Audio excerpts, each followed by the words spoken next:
남편의 유품을 정리하면서 문득 이런 생각이 들었어요. 어느 날 내가 쓰러지기라도 하면 내 남은 짐들은 전부 쓰레기가 되겠죠. 그래서 내가 몸이 움직일 수 있을 때 정리를 하고 싶었어요. 내 남은 짐들을 정리하는 시간에 자식들이 웃으며 나를 추억할 수 있기를 바라니까요. 우리 주변에서 참아버리지 못해 물건을 쌓아두고 있는 어르신들을 종종 볼 수 있습니다.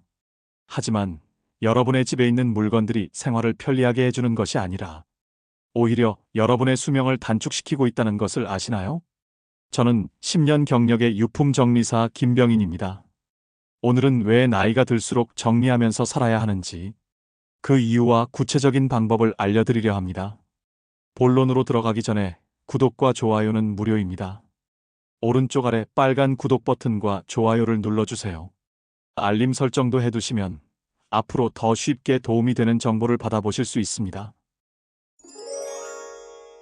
여러 가정을 방문하며 제가 발견한 가장 뚜렷한 패턴은 주거 환경과 정신적 건강 사이의 강력한 연관성입니다. 특히 60세 이후에는 물리적 공간의 정리가 단순한 청소 이상의 의미를 갖습니다. 노년기에 물건을 정리해야 하는 이유는 세 가지가 있습니다. 첫째, 인지적 측면에서 정리된 환경은 치매 예방에 도움이 됩니다.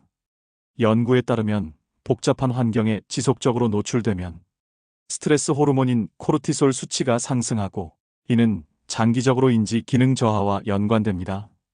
둘째, 신체적 안전 측면에서 정리된 공간은 낙상 위험을 70%까지 줄일 수 있습니다.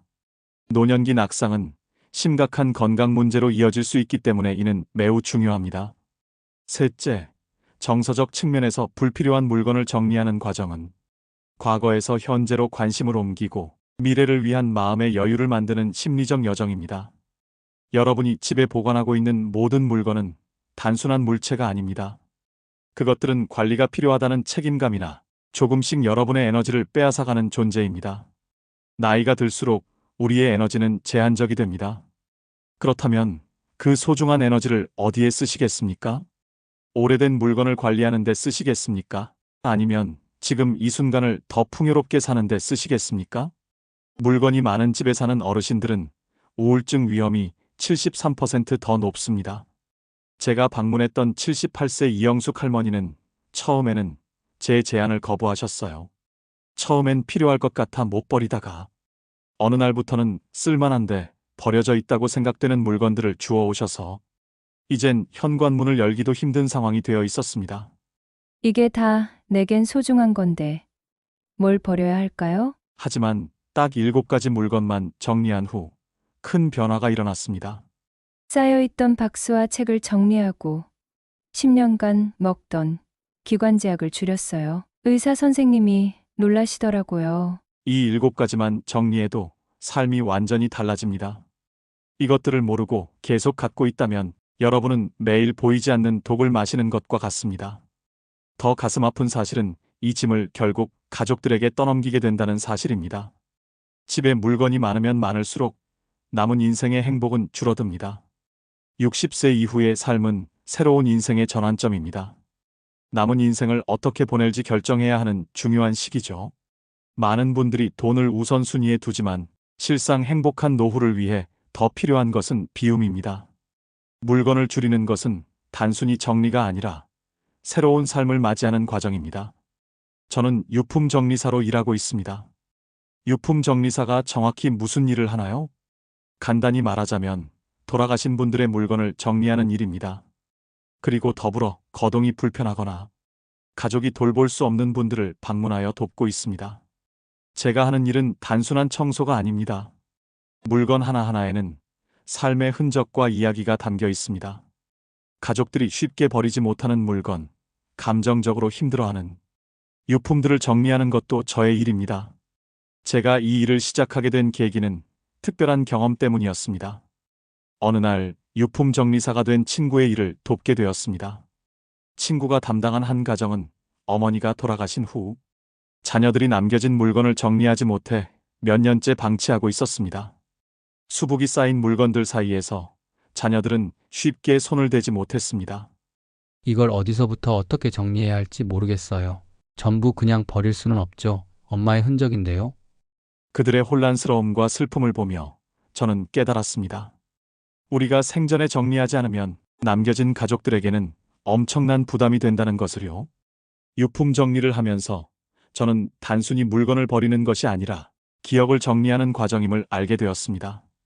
그리고 이 일이야말로 많은 사람들에게 필요한 과정이라는 생각이 들었습니다. 그 후 저는 수많은 가정을 방문하며 같은 장면을 반복해서 보았습니다. 부모님이 남긴 어마어마한 짐 앞에서 자녀들이 눈물을 흘리며 당황하는 모습. 엄마는 왜 이렇게 많은 걸 쌓아놓고 사셨을까? 라는 한탄. 그때마다 저는 깨닫습니다. 정리는 단순한 물리적 행위가 아니라 남은 가족들을 위한 배려이자 사랑이라는 것을요. 그럼 뭘 어떻게 버려야 할지 구체적으로 말씀드리겠습니다. 첫 번째로 버려야 할 물건은 바로 쓸모없는 서류들입니다. 혹시 필요할지도 몰라요. 이 말 많이 하시죠? 저도 그랬어요. 하지만 사실 필요할까봐 모아둔 서류들이 오히려 우리 삶을 복잡하게 만들고 있어요.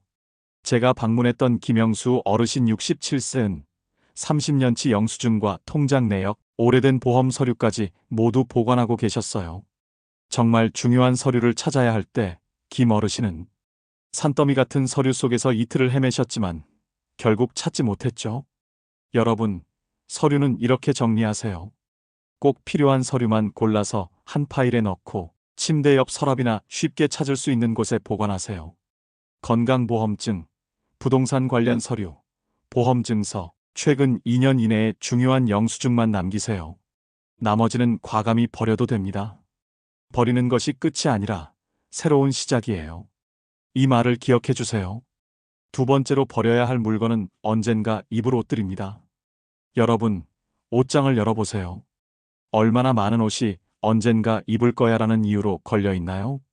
제가 방문했던 박순자 어르신 72세는 30년 전 딸 결혼식 때 입었던 한복부터 20년 전 남편과 함께 갔던 여행에서 산 옷까지 모든 추억이 담긴 옷을 버리지 못하고 계셨어요. 하지만 생각해 보세요. 그 옷들이 옷장에 갇혀 있는 것보다 누군가 새 주인을 만나 다시 빛을 보는 게 더 행복하지 않을까요? 실제로 박 어르신은 제 조언대로 1년 이상 입지 않은 옷을 정리한 후 이렇게 말씀하셨어요. 옷을 정리하니 마음도 정리되는 것 같아요. 이제 내 나이에 맞는 정말 필요한 옷만 입게 되었어요. 여러분도 이런 경험을 해보셨나요? 옷을 비우면 마음의 공간도 생겨납니다. 세 번째로 버려야 할 물건은 사용하지 않는 전자기기입니다. 여러분의 서랍이나 책상 속에는 얼마나 많은 전자기기와 관련 용품들이 잠들어 있나요? 오래된 휴대폰, 고장난 라디오, 사용하지 않는 태블릿, 그리고 특히 요즘 가정마다 쌓여가는 각종 충전기와 케이블들, 어떤 기기에 쓰는 것인지도 기억나지 않는 이 모든 것들이 우리 생활 공간을 무의미하게 차지하고 있습니다. 제가 방문했던 64세 최병철 어르신의 서랍을 열었을 때 정말 놀랐습니다. 오래된 휴대폰이 5대, 그리고 20개가 넘는 각종 충전기와 계산기, 케이블들이 뒤엉켜 있었어요. 이 케이블이 어떤 기기에 연결되는지 기억이 나지 않지만 혹시 모르니 버릴 수 없어요라고 하셨죠. 하지만 실제로 3년 이상 사용하지 않은 전자기기와 그 부속품들은 99% 다시 사용하지 않는다는 사실 알고 계셨나요? 그렇게 방치된 전자기기들은 단순히 공간만 차지하는 것이 아닙니다. 환경오염의 원인이 되기도 하고 무엇보다 우리 마음속에 미완의 과제로 남아 무의식적인 스트레스를 줍니다. 뇌과학 연구에 따르면 우리 눈에 보이는 미완성된 일들은 계속해서 뇌에 부담을 주고 인지 능력을 저하시킨다고 합니다. 전자기기와 관련 용품은 이렇게 정리하세요. 모든 충전기와 케이블을 한 곳에 모아 실제로 사용 중인 기기에 맞는 것만 남기세요. 특히 구분이 어려운 케이블은 간단한 라벨을 붙여 정리하면 편리합니다. 지난 3년간 한 번도 사용하지 않은 기기와 그 부속품들은 과감히 전자제품 재활용 센터에 기부하거나 아직 작동한다면 필요한 사람에게 양도하세요. 케이블 하나를 정리할 때마다 마음의 공간이 조금씩 넓어지는 것을 느끼실 수 있을 거예요. 물건을 비우는 순간 생각의 여유가 찾아옵니다. 네 번째로 버려야 할 물건은 언젠가 할 취미용품입니다. 한 번도 사용하지 않은 뜨개질 도구, 오래된 등산 장비, 먼지 쌓인 골프채. 이런 물건들이 여러분의 창고나 방 한 구석을 차지하고 있지는 않나요? 제가 방문했던 67세 이진호 어르신은 15년 전 낚시에 빠져 고가의 낚시 장비를 구매하셨습니다. 하지만 그 이후로는 단 한 번도 낚시를 가지 않으셨죠. 그럼에도 언젠가 다시 낚시를 할지도 모른다는 생각에 장비를 버리지 못했습니다. 흥미로운 사실은 미국 스탠포드 대학의 연구에 따르면 사람들은 언젠가 할지도 모른다는 생각으로 물건을 보관하지만 실제로 그 언젠가가 오는 확률은 8%에 불과하다고 합니다. 그뿐만 아니라 사용하지 않는 취미용품을 보관하는 것은 현재의 행복을 미래의 가능성에 저당 잡히는 일과 같습니다. 이진호 어르신은 제 조언에 따라 낚시 장비를 취미를 시작하려는 청년에게 양도하셨습니다. 그리고 이런 말씀을 하셨어요. 그 장비를 보면서 항상 언젠가는 해야지라는 부담감을 느꼈는데 이제는 그런 부담에서 해방됐어요. 대신 내가 지금 정말로 즐길 수 있는 작은 취미에 집중하게 됐죠. 취미용품은 이렇게 정리하세요. 지난 3년간 사용하지 않은 취미용품은 과감히 필요한 사람에게 물려주세요. 그리고 지금 현재 즐기고 있는 취미에만 집중하세요. 이것이 진정한 현재의 행복을 찾는 방법입니다. 오늘의 즐거움은 언젠가의 가능성보다 값집니다. 다섯 번째로 버려야 할 물건은 불완전한 물건들입니다. 짝이 없는 양말, 뚜껑이 없는 통, 깨진 접시, 부서진 의자. 이런 물건들을 언젠가 고칠 수 있을 거야라는 생각으로 보관하고 계시진 않나요?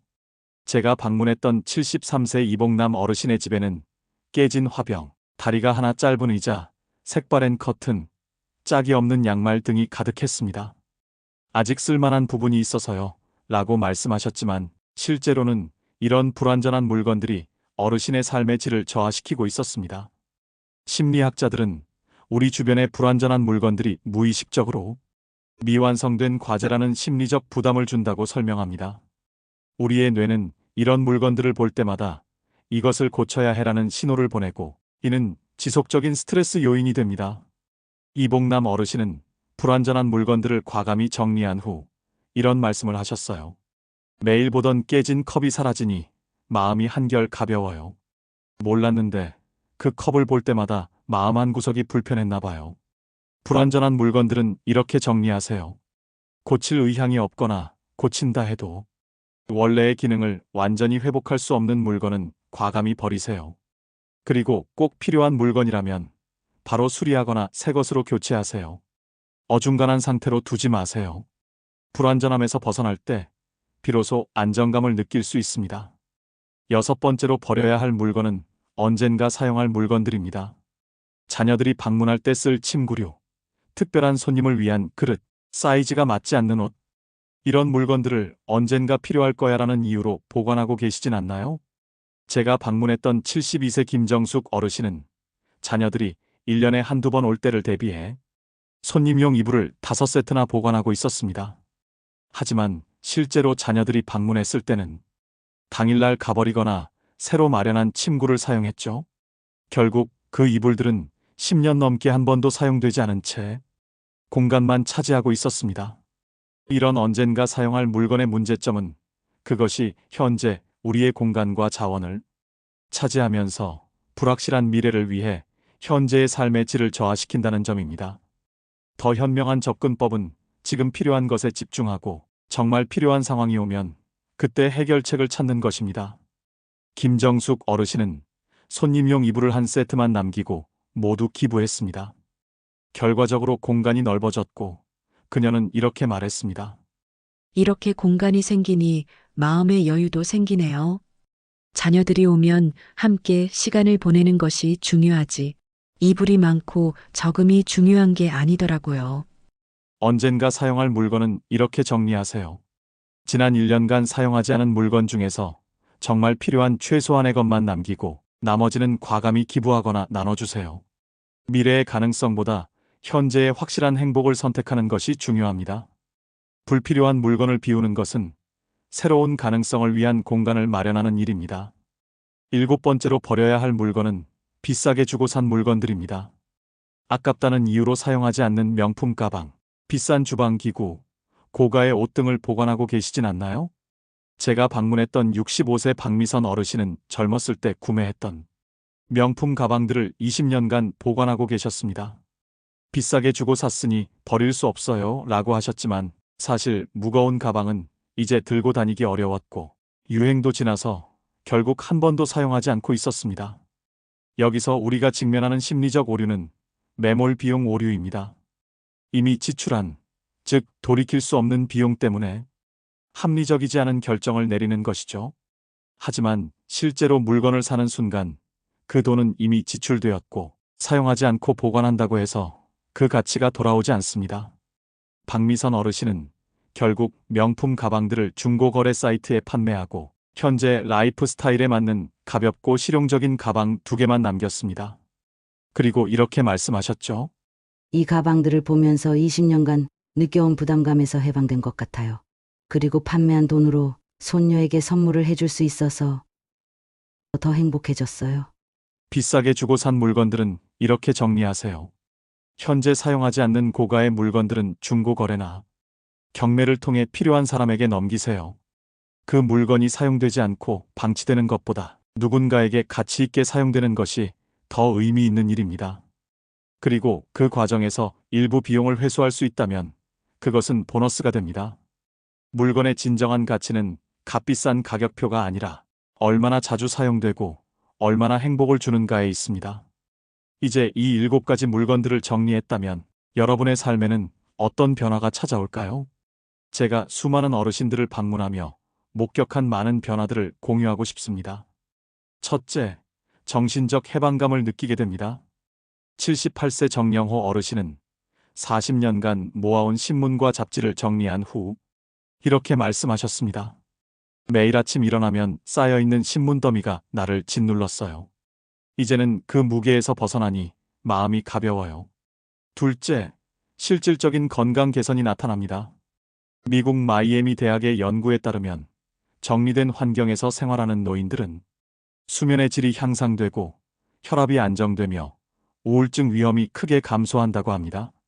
실제로 제가 방문했던 어르신들 중 상당수가 공간 정리 후 수면제 복용량을 줄이거나 중단했습니다. 셋째, 가족 관계가 개선됩니다. 물건을 정리하면 가족 간의 잠재적 갈등 요소가 제거됩니다. 71세 김영수 어르신은 평생 모아온 골동품을 정리한 후 아들과의 관계가 크게 개선되었다고 말했습니다. 아들이 내가 죽은 후 이 물건들을 어떻게 처리할지 걱정했는데 이제 그 부담을 덜어줬더니 오히려 더 자주 찾아와요. 넷째, 자기 결정권을 행사할 수 있습니다. 여러분이 직접 물건을 정리하면 소중한 것과 그렇지 않은 것을 스스로 결정할 수 있습니다. 이것은 노년기에 흔히 느끼는 통제력 상실감에서 벗어나는 중요한 방법입니다. 다섯째, 새로운 가능성이 열립니다. 물리적 공간이 넓어지면 새로운 취미나 활동에 대한 공간이 생깁니다. 68세 박지영 어르신은 오래된 옷과 책을 정리한 후 그 공간에 작은 공방을 만들어 평생 꿈꿔왔던 그림 그리기를 시작했습니다. 이러한 변화들은 단순한 정리정돈 이상의 의미를 갖습니다. 의미는 자신의 남은 인생을 어떻게 살 것인가에 대한 근본적인 선택입니다. 과거에 묶여있는 삶을 살 것인가, 아니면 현재와 미래를 위한 가벼운 삶을 선택할 것인가? 자, 이제 여러분께 질문을 드리고 싶습니다. 여러분은 오늘 소개해드린 7가지 물건 중 어떤 것부터 정리하시겠습니까? 그리고 그 공간에 어떤 새로운 가능성을 채우고 싶으신가요? 댓글로 여러분의 생각을 공유해 주세요. 여러분의 이야기가 다른 분들에게도 큰 영감이 될 수 있습니다. 그리고 혹시 물건 정리가 어렵게 느껴지신다면 다음과 같은 팁을 기억하세요. 첫째, 한 번에 모든 것을 정리하려고 하지 마세요. 작은 공간, 작은 카테고리부터 시작하세요. 예를 들어, 오늘은 서랍 하나만, 내일은 옷장 한 칸만 정리하는 식으로요. 둘째, 물건을 정리할 때 이것이 나에게 여전히 기쁨을 주는가? 라고 자문해 보세요. 기쁨을 주지 않는 물건은 과감히 보내주세요. 셋째, 추억이 담긴 물건들은 모두 버릴 필요는 없습니다. 정말 소중한 것만 엄선하여 추억 상자 하나에 담아두세요. 그 외의 것들은 사진으로 남기고 보내주는 것도 좋은 방법입니다. 넷째, 가족이나 친구에게 도움을 요청하세요. 함께 정리하는 과정이 더 즐겁고 효율적일 수 있습니다. 마지막으로 물건을 정리한 후 그 공간을 즉시 새로운 목적으로 사용해 보세요. 빈 공간을 오래 두면 다시 물건이 채워질 수 있습니다. 이제 마지막으로 제가 가장 감동적으로 기억하는 사례를 하나 나누고 싶습니다. 83세 윤재의 할머니는 제가 방문했을 때 70년 넘게 모아온 물건들로 가득 찬 집에서 혼자 살고 계셨습니다. 특히 남편과 결혼 생활 동안 모은 물건들을 버리지 못하고 있었죠. 남편의 양복, 신발, 책, 심지어 칫솔까지. 5년 전 남편이 돌아가신 후에도 모든 것을 그대로 보존하고 계셨습니다. 처음에 윤 할머니는 물건 정리를 강하게 거부하셨습니다. 이것들을 버리면 내 인생의 절반을 버리는 것 같아 라고 말씀하셨죠. 저는 서두르지 않고 할머니의 이야기를 들었습니다. 매주 조금씩 물건 하나하나에 담긴 추억과 의미에 대해 이야기를 나누었습니다. 6개월이 지난 어느 날 윤 할머니가 문득 이렇게 말씀하셨습니다. 어젯밤에 꿈에서 남편을 만났어요. 남편이 나에게 제희야, 이제 내 인생을 살아라고 말하더라고요. 그날 윤 할머니는 남편의 물건들 중 가장 의미 있는 시계와 반지, 그리고 결혼식 사진만 남기고 나머지를 정리하기로 결심하셨습니다. 우리는 함께 물건을 분류했고 많은 것들을 필요한 사람들에게 기증했습니다. 정리가 끝난 후 윤 할머니의 집은 완전히 달라졌습니다. 밝고 넓어진 공간에 할머니는 오랫동안 미뤄왔던 작은 화분들을 들여놓기 시작했습니다. 그리고 저에게 이런 말씀을 하셨어요. 내가 그동안 죽은 물건들 속에서 살고 있었다는 걸 이제야 알겠어. 이제는 살아있는 것들과 함께 살고 싶어. 그로부터 1년 후 저는 완전히 달라진 윤 할머니를 만났습니다. 집은 화분들로 가득했고 할머니는 동네 아이들에게 원예를 가르치는 모임을 시작하셨습니다. 84세에 새로운 삶을 시작하신 거죠. 선생님, 물건을 비우고 나니 내 마음에 새로운 것들이 들어올 공간이 생겼어요. 남편이 내 곁에 없어도 나는 여전히 사랑할 수 있고 배울 수 있다는 걸 알게 됐어요. 윤 할머니의 이야기는 제게 큰 깨달음을 주었습니다. 물건을 정리한다는 것은 단순히 공간을 넓히는 것만이 아니라 우리 인생의 새로운 장을 열어가는 용기 있는 행동입니다. 과거는 소중하지만 그것에 묶여 살 필요는 없습니다. 우리는 언제든 새로운 시작을 할 수 있습니다. 여러분도 오늘부터 작은 것 하나라도 정리해 보세요. 그것이 여러분의 삶에 어떤 변화를 가져올지 모릅니다. 어쩌면 윤 할머니처럼 여러분도 전혀 예상치 못한 새로운 인생의 장을 발견하게 될지도 모릅니다. 비움은 끝이 아니라 시작입니다. 오래된 것을 보내고 새로운 것을 맞이하는 삶의 지혜입니다. 이 영상이 여러분에게 작은 변화의 시작이 되길 바랍니다. 다음 영상에서는 노년기에 꼭 갖추어야 할 생활 습관에 대해 이야기하겠습니다. 구독과 좋아요로 응원해 주시면 더 좋은 콘텐츠로 찾아뵙겠습니다. 함께 나이 드는 것이 두렵지 않은 세상을 만들어가요. 감사합니다.